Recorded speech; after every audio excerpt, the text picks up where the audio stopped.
여러분 우리가 말을 할 때에 말의 뉘앙스를 알면 서로 이렇게 소통이 잘 되지 않습니까? 경상도 분들이 가가 그러면 알아듣죠, 그죠? 근데 전라도 분들은 거시기 참 거시기하네 그러면 또 그것도 어떻게 알아듣는지 모르겠어요. 근데 다 알아듣더라고요. 이 말이라는 것은 특별히 이제 대화 속에서 주고받는 말들은 사실 서로 이미 알고 있는 부분들을 이렇게 이야기하기 때문에 좀 더 쉽게 이해할 수가 있습니다. 그런데 글을 쓸 때는 조금 다른 것 같아요. 글에는 좀 오해들이 많이 생기는 것 같은데 글에서 중요한 것은 사실은 주어와 동사죠. 그렇지 않습니까? 그래서 우리가 국어를 배울 때도 주어를 찾고 주제를 찾죠. 미국에 와서 영어를 배우는데 가장 먼저 배우는 게 뭐냐면 문장에서 주어를 찾아라. 그리고 동사를 찾아라. 뭐 이야기를 많이 합니다. 그것처럼 이렇게 우리가 말이라는 것, 언어라는 것이 서로가 이해되는, 서로가 통용되는 것들을 서로 똑바로 이해하고 있을 때 서로 소통이 잘 되더라라는 겁니다. 포로 생활에서 돌아와서 성벽을 재건하고 지도자들이 모여서 모세의 율법을 연구하기 시작했습니다. 그래서 율법을 연구하는데 그 말씀을 실천으로 가장 먼저 옮긴 것이 초막절이죠. 그래서 초막절을 지킨 것을 우리가 지난주에 보았습니다. 7월 15일부터 7일 동안 초막절을 지키고 이제 이스라엘 백성들이 이틀 지나서 하루 지나고 그 다음 날 24일에 또 다시 모였다라고 오늘 본문이 그렇게 이야기합니다. 이번에는 왜 모였느냐? 회개를 위해서 모였다 이렇게 되어 있죠. 회개를 위해서 모였다. 사실 절기상으로 보면 속죄의 날은 7월 10일입니다. 그리고 7월 10일 지나서 7월 15일부터 이제 초막절을 지내는 것이 이스라엘 민족의 이제 절기인데요. 그래서 속죄일에 금식하고 속죄일에 제를 쓰고 속죄일에 굵은 벼옷을 입고 하는 일들이 있습니다. 근데 조금 이례적으로 초막절을 지키고 나서 그 다음에 이제 속죄의 날과 같은 의식을 행했다라는 겁니다. 그럼 왜 이스라엘 백성들은 속죄일이 지났는데 이 시점에 금식하면서 기도했을까 하는 의문이 조금 생길 수도 있습니다. 그 이유를 찾아보면서 우리가 조금 돌아볼 수 있는 것이 뭐냐면 8장에서부터 이제 신앙 개혁 운동이 시작되지 않습니까? 그 시점을 이렇게 돌아가 보면 조금 이해가 될 수 있는 부분이 이런 건데요. 이스라엘 백성들은 일곱째 첫째 날 신년 1월 1일이죠. 모였을 때에 처음에 한 것이 뭐냐면 모세의 율법을 듣기 시작한 겁니다. 모세의 율법. 그래서 반나절 동안 서서 에스라가 이야기하는 그 모세의 율법을 듣습니다. 그리고 그것이 마치고 나서 소그룹으로 또 모여서 이제 레위인들이 몇몇 사람씩 율법을 가르치죠. 그래서 깨닫게 하는 그런 일들이 있었습니다. 그래서 이들이 율법을 깨달았을 때, 율법을 들었을 때 첫 번째 반응은 뭐였냐? 울었다입니다. 울었다. 왜 울었을까? 회개함이죠. 그렇죠? 자신의 죄가 드러났기 때문에, 자신의 죄된 모습이 나타났기 때문에 울었다. 그런데 이렇게 막 울고 회개하려고 그랬더니 에스라와 레위 사람들이 율법을 가르치면서 오늘은 성일이야. 그러니까 울지 말고 기뻐해라. 그럽니다. 그러면서 바로 이어서 초막절을 지켰습니다. 그러니까 울며 회개할 수 있는 시간들이 없었다라는 것이죠. 그래서 아마 초막절을 지내고 나서 이 회개의 시간을 다시 가진 것 아닌가 이렇게 생각해 볼 수 있는 것이죠. 그래서 그 신앙 개혁의 운동의 처음 시작이 율법으로 시작해서 계속 반복적으로 나오는 것이 뭐냐면 율법책을 읽고 율법책을 배우고 또 율법에서 깨닫게 되면 돌이키고 하는 일들을 계속해서 반복하고 있더라라는 겁니다. 그래서 이스라엘 백성들은 율법을 들으면 들을수록 뭐예요? 자신의 죄가 더욱더 크게 드러나는 것을 보게 되는 것이죠. 우리가 말씀을 읽다 보면 그렇지 않습니까? 말씀 속에서 계속 드러나는 것이 뭐예요? 우리의 죄죠. 그렇죠? 하나님 말씀에 이런 게 있었구나. 근데 내가 못 지켰네. 하나님이 이렇게 말씀하셨구나. 내가 이걸 어겼네. 이런 것들이 계속 드러나는 겁니다. 그래서 성일과 초막절에 잠시 중단되었던 금식과 회개를 초막절 마치고 이튿날 다시 모여서 시작한 것이 아닌가 그렇게 우리가 해석해 볼 수 있습니다. 그래서 오늘 9절 말씀을 보면 24일까지 금식을 시작한 것으로 보이지만 사실은 이 말은요 24일 이전에 이미 금식을 시작하는 뜻으로 보입니다. 그래서 원문에 기록된 내용들이 이때 처음 시작된 것이 아니라 지나오는 기간 동안에 이런 얘기입니다. 금식하는 동안에 이런 얘기하고 있는 겁니다. 자, 그런데 오늘 본문을 보면 이스라엘 백성들은 금식하며 회개하는 이 시간에도 계속 이어간 것이 있었습니다. 그것이 뭐냐면 율법입니다. 말씀을 듣는 일. 그러니까 이스라엘 백성들은 계속해서 말씀과 가까이 있었던 것이죠. 이스라엘 민족에게도 계속해서 말씀을 몸에 지니고 다니게 하였고, 하나님의 말씀을 늘 낭독하게 하였고, 그것을 묵상하게 하였고 암송하게 했던 거예요. 그러니까 이스라엘 백성 그러면 율법이 그들의 입에서, 손에서, 이마에서, 그들의 삶에서 떠나지 않았다라는 거예요. 그래서 3절에 보면 이날에 낮 4분의 1은 제자리에 서서 그들의 하나님 여호와의 율법책을 낭독했다. 그러니까 율법책을 낭독하고 율법을 들을 때마다 뭐예요? 그 다음에 죄가 드러나면 그 죄를 낮 4분의 1은 죄를 자복하고 하나님을 경배하는 일이다. 그것을 오늘 본문에서 우리에게 이야기합니다. 이 말은 율법을 듣고 죄를 깨달을 때마다 그 죄를 회개하며 신앙의 개혁을 계속해서 날마다 이루어갔다라는 것을 우리에게 이야기하고 있는 겁니다. 그래서 여러분, 말씀의 회복이라는 것은 우리에게 즉각적으로 듣고 또 그것을 깨닫는 것을 바로 회개함으로 우리의 신앙의 개혁이 이루어질 수 있다라는 겁니다. 우리가 신앙의 회복을 위해서 말씀을 읽고 묵상할 때 듣고 그치는 것이 아니라 듣고 깨닫는 것을 회개하는 시간이 우리에게 필요한 거죠. 말씀을 듣고 회개하는 것이 필요합니다. 그래서 어느 교회에 보면 꼭 말씀을 끝나고 나면 회개의 시간을 꼭 가지는 그런 교회들도 있습니다. 그래서 말씀을 듣는 것에 대해서 적용하기 위해서 바로 기도 시간을 갖기도 하는데요. 그래서 듣고 아는 것과 듣고 깨닫는 것, 그래서 듣고 깨달음이 있을 때에 회개하고 돌아서는 것, 이것이 뭐냐? 이것이 개혁이고요. 이것이 바로 신앙의 회복이고 이것이 신앙의 성장이다라는 겁니다. 자, 그 다음에 회개하며 자신들의 죄와 조상들의 죄를 자복하고 나서는 이제 레위 사람들이 단 위로 올라갑니다. 레위 사람이 단 위로 올라가서 경배와 찬양을 드리죠. 거기 보면 그 앞에 몇 절이죠? 4절 말씀에 보면 레위 사람들이 이제 단에 올라서서 큰 소리로 하나님을 경배하고 그 다음에 또 레위 사람들이 하는 일이 있었습니다. 그건 뭐냐면 외치는 일이었죠. 그래서 5절 말씀에 보시면 이렇게 이야기합니다. 이르기를 너희 무리는 마땅히 일어나 영원부터 영원까지 계신 너희 하나님 여호와를 송축할지어다. 주여, 주의 영화로운 이름을 송축할 것은 주의 이름이 존귀하여 모든 송축이나 찬양에서 뛰어남이니이다. 지금 레위 자손들이 단위에 올라와서 외쳤던 것이 뭐냐면 여호와의 이름을 외치고 있습니다. 여호와의 이름을 존귀하게 하라. 주의 영화로운 이름을 송축하라. 주의 이름을 존귀하게 하라. 그래서 모든 찬양을 받으시게 합당하신 분은 여호와 하나님이시다. 이것을 지금 강조하고 있는 겁니다. 여러분, 우리는 누구를 믿습니까? 우리는 누구를 믿죠? 하나님을 믿죠. 그렇죠? 하나님을 믿습니다. 그럼 하나님은 누굴까요? 하나님까지는 대답하는데 하나님은 누굴까요? 이 하나님 누구지? 이렇게 고민되는 경우도 있습니다. 왜 그런가 하면요, 하나님에 대한 명확한 정의가 우리 속에 잘 없기 때문에 그렇습니다. 우리가 하나님이라는 말을 이렇게 그 근원을 쫓아가 보면 하늘님이라는 말과 이제 같이 사용됩니다. 그래서 천주교에서는 뭐라 그래요? 하나님이라고 안 하고 하느님이라고 이렇게 이야기를 하죠. 우리 애국가에도 뭐라고 나와요? 하느님이 보호하사. 이 하느님이라는 말은 하늘에 있는 신적인 존재를 이야기할 때 하늘님, 하나님 이렇게 하느님 이렇게 부르죠. 그래서 단군 신화에도 보면 환인, 환웅 이런 말들이 하늘에 계신 신적인 존재를 이야기하는 겁니다. 그렇기 때문에 우리가 믿는 하나님을 하느님과 동일하게 생각하면 조금 문제가 생길 수 있다. 세상 사람들이 이야기하는 God 그럴 때 그 God이 모두가 우리가 믿는 하나님과 동일하게 볼 수는 없다라는 겁니다. 왜냐하면 하느님은요, 하늘님은 무엇과 연관이 있냐? 토속신앙과 연관이 있어요. 토속신앙.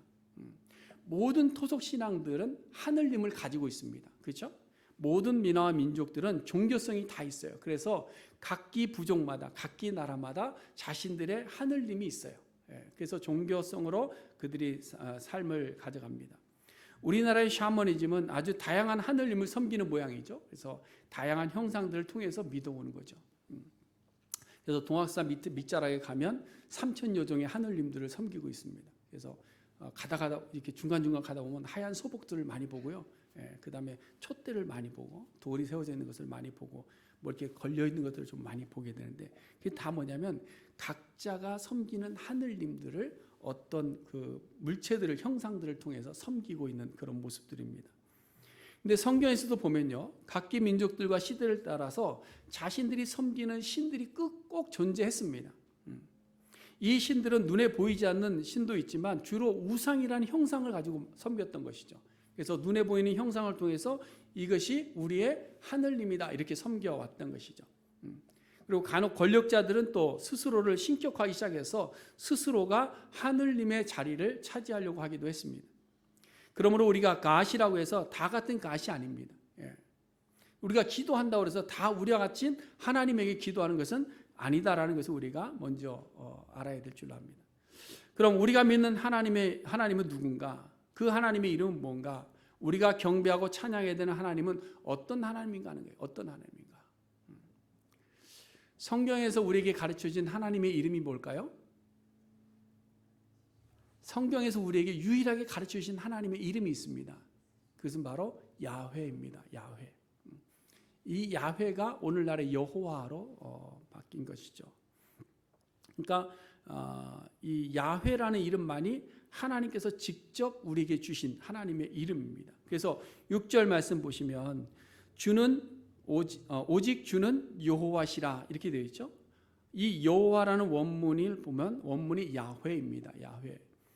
이 야훼를 조금 더 명확하게 보면 출애굽기 3장 14절에 나오는 요드의 바브의 히브리 네 단어입니다. 이 말을 우리가 번역할 때에 스스로 계신 자 이렇게 번역하고 있죠. 이것이 바로 유일한 하나님께서 직접 우리에게 말씀해 주신 하나님의 이름입니다. 이 하나님이라는 것은 사실 이름이라기보다는 호칭과 같은 거예요. 그러니까 모세에게 여호와 야훼 이름을 가르치기 전에는 다 사람들이 믿었던 것이 뭐냐? 하늘님을 믿는 하늘님. 각자가 믿는 하늘님. 그래서 이 하나님이라는 말이 우리 유일신 하나님을 이야기하는 것이 아니라 어떤 호칭과 같은 것이죠. 예를 들면 이런 겁니다. 로마의 황제들을 부를 때 뭐라고 부르냐면 바로라고 불렀습니다. 바로.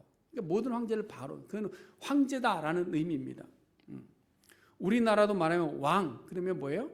그냥 어떤 절대 권력자를 이야기하는 거죠. 그렇죠? 근데 왕의 이름이 또 따로 있지 않습니까? 그렇죠? 그런 겁니다. 이와 마찬가지로 하나님 그러면 초월적인 힘을 가진 어떤 존재, 어떤 그런 존재를 이야기하는 호칭과 같은 거예요. 그래서 고대 근동 지방에도 모든 족속들이 각자의 신을 섬겨왔습니다. 그 신들이 신들 위에 있는 신이 있었어요. 그 신이 뭐냐? 엘입니다. 엘. 최고의 신. 그리고 자신들의 신들이 있었어요. 그래서 그 신들이 엘과 가까울 때에 전쟁에서 이긴다. 뭐 이렇게 이야기하고 믿고 그랬습니다. 그래서 이 엘은 여러 신들을 대표할 뿐만 아니라 최고의 절대 권력을 가진 신이다라는 것을 많은 모든 민족들이 믿고 있었다는 것이죠. 그렇기 때문에 모세 이전에는 모두가 뭐냐? 이 엘이라는 존재의 하나님을 믿었던 거예요. 엘. 그래서 여러분 출애굽기 3장 이전에 나오는 모든 하나님은요 사실 이 엘의 하나님을 섬겨왔던 겁니다. 족장 시대도 마찬가지입니다. 아브라함을 찾아오신 하나님, 이삭이 브엘세바에서 만났던 하나님, 야곱이 베들에서 만났던 하나님 모두 뭐예요? 엘의 하나님으로 믿었던 거예요. 엘의 하나님으로. 왜냐하면 그때까지 여호와라는 이름을 주신 적이 없기 때문에. 그럼에도 불구하고 창세기 2장에서부터 여호와 하나님이라는 말이 나옵니다. 그냥 하나님이 아니라 여호와, 야훼, 엘로힘이라는 단어가 나옵니다. 왜 그런가? 이 모세오경을 기록한 사람이 누구예요? 모세이기 때문에 그렇게 기록하고 있는 거예요. 그래서 성경은 여호와 하나님을 엘의 신과 구분시키기 위해서 다양한 방법으로 하나님이라는 그 호칭을 구별해서 이야기하고 있는 거예요. 그래서 오늘 본문에도 보면 3절에 보세요. 3절에 보면 뭐라고 이야기하는가 하면 그들의 하나님 이렇게 되어 있어요. 그들의 하나님. 그냥 하나님이 아니라 그들의 하나님 여호와 이렇게 되어 있죠. 여기서 그들은 누굽니까? 이스라엘 민족. 이스라엘 민족들이 섬겨왔던 그들의 하나님. 그 하나님은 창조주 최고의 신적 존재. 그래서 그 다음에 여호와는 모세에게 일러주신 하나님의 이름. 이렇게 우리가 좀 구분하면 될 것 같습니다. 그래서 하나님 엘로힘이라는 말은 최고의 신의 존재. 그 다음에 여호와는 그 최고의 신의 존재를 믿는 사람들이 불러야 될 하나님의 이름, 그것이 여호와이죠. 그래서 종합해 보면 이스라엘 민족을 구별하시고 이스라엘 민족이 믿는 하나님 엘은 바로 모세에게 나타나셨던 그 야훼이시다라는 겁니다. 여러분, 우리가 이스라엘 민족 그러면 지금도 모든 사람들이 하나님을 잘 믿는 선민의식 속에 사는 사람들로 생각하지만 사실은 그렇지 않습니다.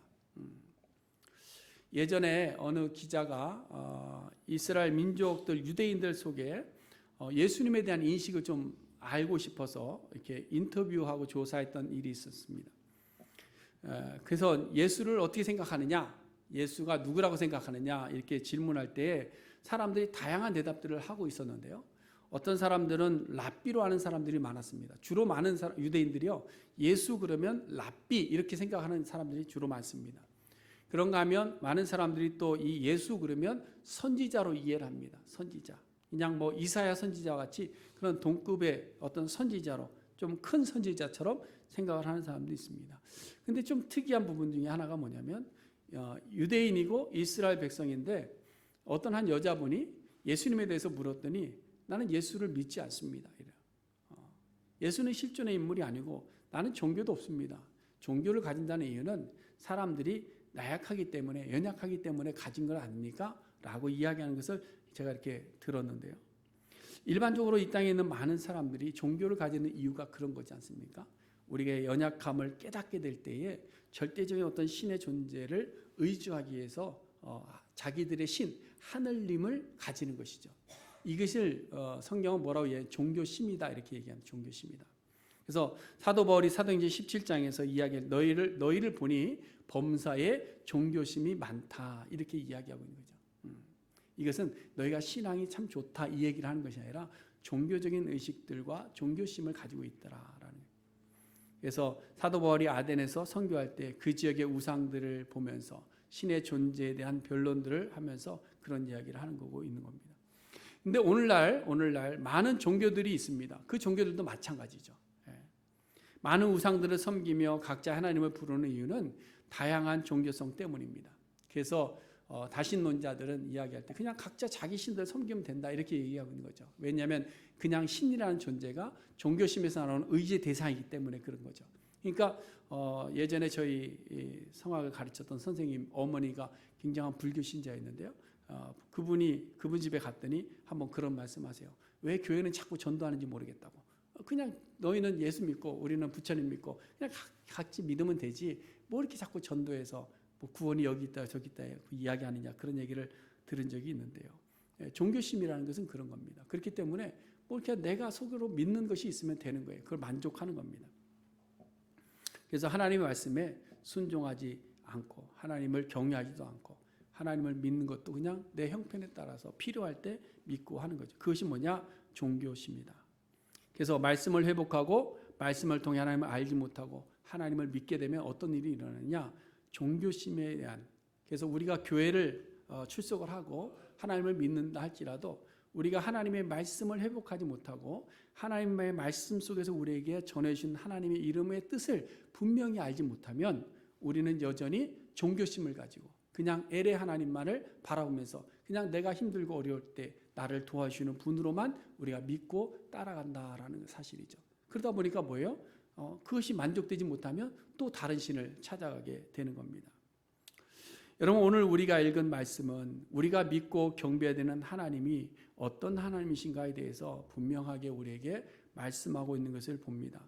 5절 말씀에 보면 우리가 믿고 찬양해야 되는 하나님에 대해서 이렇게 표현합니다. 영원부터 영원까지 계신 하나님, 알파와 오메가 되시는 하나님, 영원 전부터 계셔서 만물을 창조하시고 마지막 때에 영원한 하나님의 나라를 열어주실 그분의 하나님을 이야기합니다. 그래서 6절에 보시면 오직 주는 여호와시라 이렇게 선언하고 있죠. 오직 주는 여호와시다. 이 말을 다르게 표현하면 당신만이 홀로 야훼이십니다. 이 얘기입니다. 당신만이 홀로 야훼이십니다. 당신 한 분만이 여호와이십니다.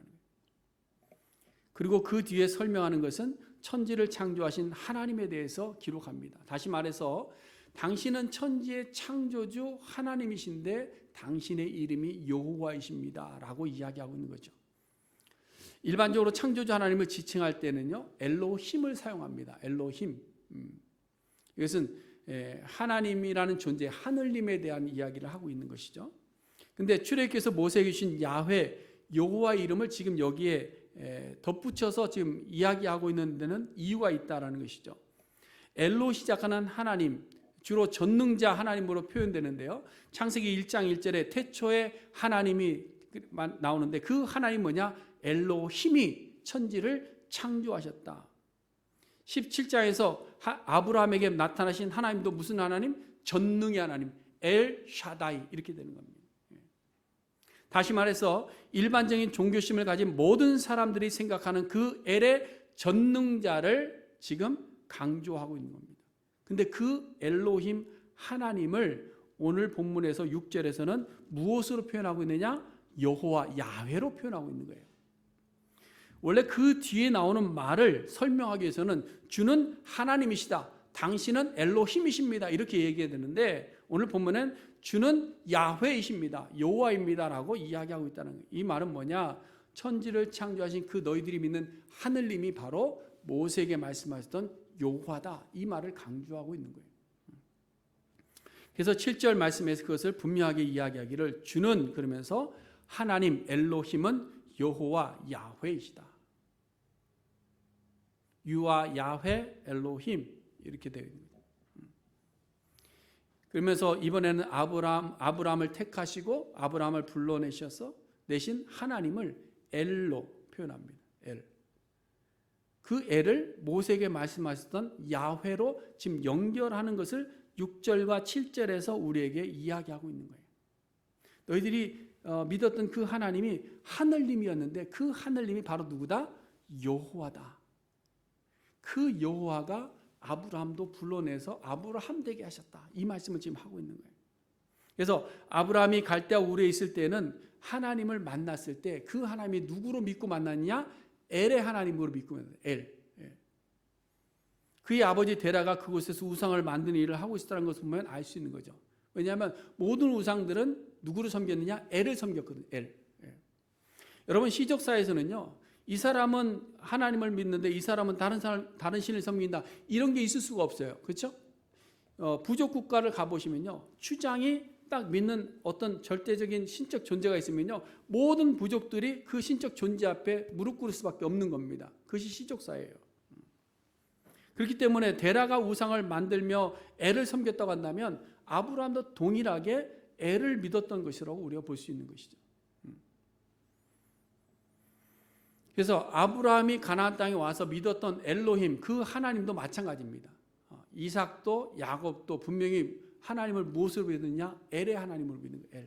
엘. 그래서 이스라엘 민족들에게는요, 늘 아브라함의 하나님, 이삭의 하나님, 야곱의 하나님을 부르는데요, 그 하나님의 모습들이 다 각기 좀 다릅니다. 달라요. 그러나 결국 뭐냐? 엘, 최고의 신을 믿는데 양상들이 조금 다르게 나타났다.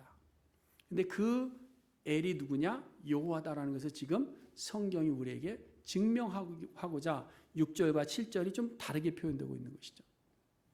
그래서 여러분 오늘날에도요, 선교사님들이 아프리카 같은 데 가면 부족사회가 있는데요, 가면 가장 선교하기 좋은 것이 뭐냐면 추장에게만 예수를 전하면 된대요.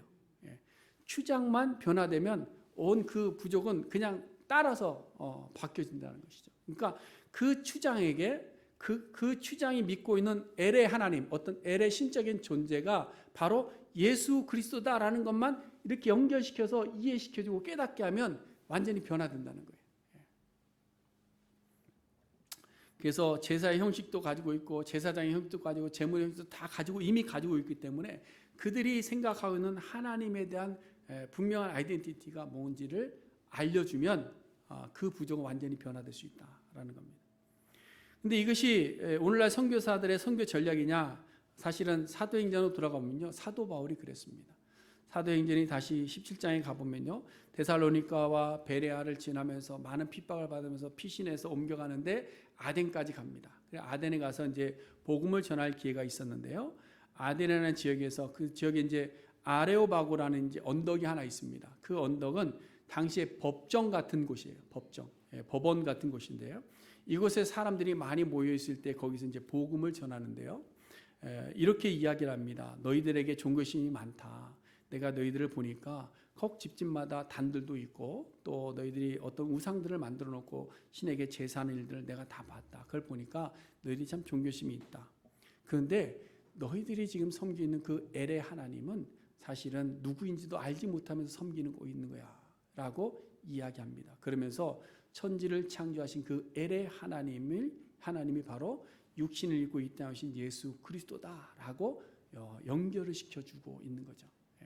그러니까 잘못된 하나님, 그냥 엘의 존재로의 하나님이 십자가를 지신 예수 그리스도와 연결될 수 있도록 증명해 주는 것. 이때 이 말을 듣고 또다시 그 말을 좀 더 깊이 듣고자 하는 사람들도 있었고요. 몇몇 사람들은 조롱하는 사람들도 있었습니다. 이것이 전도의 방법이고 전도의 양상입니다. 오늘날에도 동일하게, 그렇죠? 동일하게 우리가 예수를 전하고 복음을 전하지만 그 말을 듣는 사람도 있고 조롱하는 사람들도 있고 있습니다. 여러분, 오늘날에도 많은 사람들이 종교심이라는 것을 가지고 있습니다. 근데 그 종교심 위에 예수가 바로 참된 하나님 엘이라는 사실을 전하는 것, 그것이 바로 전도입니다. 그럼 전도는 우상을 섬기는 자들에게만 필요하냐? 그러면 우리에게는 필요하지 않지 않습니까? 라고 이야기하지만 그렇지 않습니다. 지금 이 말씀이 우리에게 전해지는 이유는요, 우리 안에도 동일하게, 제가 앞서 질문을 드렸지만 우리가 누구를 믿습니까? 할 때 하나님을 믿습니다. 그 하나님이 누굽니까? 할 때 그 하나님이 누군지 잘 모르는 이러한 현실 속에 있는 우리들에게 우리가 종교심으로 하나님을 섬기고 있지는 않는지 돌아보게 하시는 부분입니다. 그래서 오늘 본문에서 레인들이 단에 올라서서 주는 여호와시라, 주는 하나님 여호와시라 말씀하고 있는 이유가 있습니다. 그것은 포로 생활 속에서 잊혀졌던 아브라함의 하나님, 이삭의 하나님, 야곱의 하나님이 모세에게 말씀하시던 그 여호와 야훼 스스로 계신 분이라는 사실을 연결고리를 다시금 회복시켜 주는 과정이다라는 겁니다. 그리고 그 야훼 하나님 여호와만이 오직 유일하신 엘로힘 하나님이시라는 것을 가르쳐주고 있는 것이죠. 그것을 우리에게 오늘도 동일하게 이야기합니다. 그러므로 여러분, 우리가 믿는 하나님은요, 이스라엘이 믿었던 하나님과 다른 하나님이 아닙니다. 모세에게 나타나셨던 야훼 하나님은 우리는 지금도 믿고 있는 겁니다. 그 야훼 하나님. 그럼 이 엘로힘 야훼 여호와라는 이름이 왜 이렇게 우리에게 중요한가? 왜 이렇게 중요한가? 천지를 창조하신 하나님이 아브라함을 불러내신 하나님이라는 것을 왜 이렇게 반복적으로 강조하고 있는가? 그것은 우리가 믿는 하나님은 알 수 없는 허구의 신이 아니라는 사실이에요. 온 우주 만물을 창조하시고 주관하실 뿐만 아니라 그것을 그대로 이루시는 공의로우신 하나님이심을 우리에게 각인시켜주고 계시는 것입니다. 그래서 오늘 본문 8절에서 뭐라고 이야기하느냐? 말씀대로 이루어 주신 하나님은 의로우시다, 이렇게 이야기하고 있네요. 마침 우리가 지금 새벽마다 아브라함에 대해서 말씀을 우리와 함께 묵상하고 있는데요. 아브라함의 삶의 여정에서 가장 핵심이 되는 것은 뭐냐? 사실 아브라함이 무슨 열심과 충성과 노력을 통해서 하나님의 사람으로 성장해가는 것을 우리가 아브라함의 창세기를 통해서 보는 것이 아니고요, 헛된 우상을 섬겼던 아브라함을 불러내시고 그 헛된 우상을 섬겼던 그냥 엘의 하나님만을 믿고 있던 그 아브라함에게 약속을 주시고 또 그 약속을 하나님께서 그대로 이루어 가시면서 넘어지는 아브라함을 다시 일으켜 세워가면서 하나님을 알아가게 하고 그 하나님이 여호와라는 것을 깨닫게 하는 것, 그 과정들을 보여주고 있는 거예요. 그래서 그것을 깨달아가면서 성장해가는 아브라함의 모습을 우리가 창세기에서 보고 있는 겁니다. 그래서 우리가 보시면 8절에 그의 마음이 주 앞에서 충성됨을 보시고 그와 더불어 언약을 세우사 가나안 족속과 헷 족속과 아모리 족속과 브릿 족속과 여부 족속과 기르가스 족속의 땅을 의의 씨에게 주리라 하시니 그 말씀대로 이루셨사오매 주는 의로우십니다. 여기서 충성됨을 보시고 언약을 세우시는 과정은 아브라함이 되어지는 과정을 이야기하는 것이고요. 그 다음에 9절부터 나오는 출애굽과 가나안 정복의 과정들을 말씀하고 있는 것은 하나님의 공의를 이야기하고 있는 것입니다. 그래서 창세기 21장에 보시면 반복되는 문장이 하나 있습니다. 말씀대로. 말씀하신 대로. 하나님께서 사라에게 자녀를 얻을 것이다 말씀하셨습니다. 그리고 그 말씀이 이루어질 때 1절에 보면 말씀하신 대로 돌보셨고 말씀하신 대로 행하셨고 말씀하신 시기에 아들을 낳았다. 우리가 지난 2주간 우리는 포로에서 귀환해서 성벽을 제거한 이스라엘 백성들이 모세의 율법을 듣기 시작했고 율법의 말씀을 회복하기 시작했다는 것을 우리는 말씀을 통해서 들었습니다. 그 실제적인 시작이 무엇이냐? 그 첫 시작이 바로 하나님의 이름을 다시금 분명히 깨닫는 일이다라는 사실이에요.